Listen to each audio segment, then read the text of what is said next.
आता वार्षिक NA tax रद्द केला, जुना आणि नवीन कुठे टॅक्स लागणार नाही, त्यामुळे टॅक्स फ्री झाला आहे।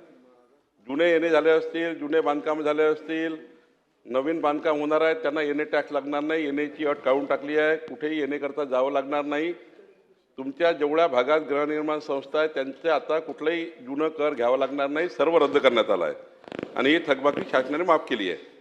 आता एकच आहे अध्यक्ष महोदय, याच्यामध्ये आपण जी आता या लोकांना 1 वर्षाची एक मुदत अशी दिली आहे की रूपांतरण टॅक्स भरला लागेल। म्हणजे 2001 पूर्वी जर बांधकाम झालं असेल तर 2001च्या रेडी रेकनरचा त्याच्यापूर्वी केव्हाचाही 2001च्या रेडी रेकनरवर 0.10% 1000 चौरस मीटरला 0.10% फक्त, आणि त्याची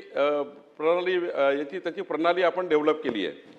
आणि त्यामुळं त्याच्यात दुसरं की जर तुम्ही 4000 स्क्वेअर मीटर जर त्या ठिकाणी डेव्हलप करायचं असेल तुम्हाला, किंवा एनएची टॅक्स भरायची, एनएचा वन टाईम रक्कम भरायची असेल तर 0.25%, आणि 4000 स्क्वेअर मीटर म्हणजे 1 एकरापेक्षा जास्त असेल तर त्या ठिकाणी 0.15% असं वन टाईम भरून तुम्हाला यातनं सूट मिळालेली आहे। त्यामुळं सोपं झालेलं आहे आणि त्यामुळं आपल्या या प्रश्नाचं संपूर्ण निराकरण आम्ही केलेलं आहे। कुठलाही एनए टॅक्स लागणार नाही, कुठेही दंड लागणार नाही, कुठलंही व्याज लागणार नाही, सारं रद्द केलेलं आहे आणि त्यामुळे या प्रश्नाचा आता पूर्ण न्याय मिळाला आहे। बातमी म्हणजे थोडक्यात।